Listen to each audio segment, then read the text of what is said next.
DODLৰ কিছুমান কথা গম নাপালে এক্সামত পাছ কৰিবলৈ টান হৈ পৰে সেই কথাবোৰ আজি আলোচনা কৰিবলৈ আগবাঢ়িছোঁ প্ৰথম কথা হ'ল ষ্টাডি মেটেৰিয়েলত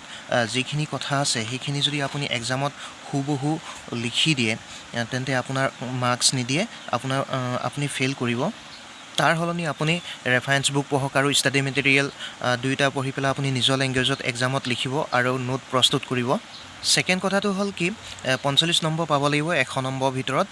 আপোনাৰ থিয়ৰীত আহিব 80 আৰু ইণ্টাৰনেল এছেছমেণ্টত আহিব 20 আপুনি তাৰ পৰা আপুনি টোটেল 45 নম্বৰ পাব লাগিব তেতিয়াহে আপুনি পাছ কৰিব নহ'লে আপোনাৰ বেক লাগিব আৰু কুৱেশ্যন পেপাৰত চব লং কুৱেশ্যন আহিব 16 নম্বৰ 14 নম্বৰ 12 নম্বৰ তেনেকৈ আহিব এটা ব্লকৰ পৰা দুটা কুৱেশ্যন দিব বুলি অপশ্যন হিচাপে অথবা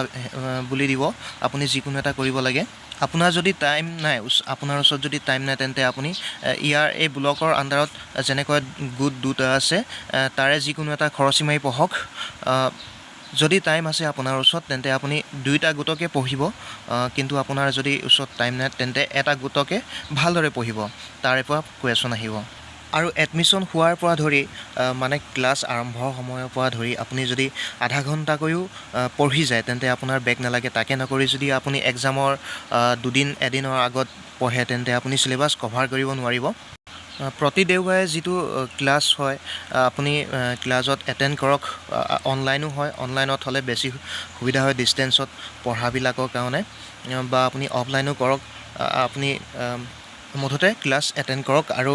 শিক্ষক শিক্ষয়িত্ৰীসকলৰ লগত যোগাযোগ বৰ্তাই ৰাখক যিকোনো নোট প্ৰস্তুত কৰিলে দেখাওক আৰু যদি আপুনি কিবা সহায় লাগে তেন্তে আপুনি সহায় লওক শিক্ষক শিক্ষয়িত্ৰীৰ পৰা আৰু ডিষ্টেঞ্চত পঢ়িছোঁ বোলে মই এক্সাম হলত ডিছকাছ কৰি লিখিম লগৰ সৈতে শ্বেয়াৰ কৰি লিখিম তেনেকুৱা কোনো চান্স নাপাব আপুনি নিজে অধ্যয়ন কৰি যাওক আপুনি খৰচি মাৰি পঢ়ি যাওক তেন্তে আপোনাৰ বেক লগা কোনো প্ৰশ্নই নুঠে থেংক ইউ ফৰ ৱাচিং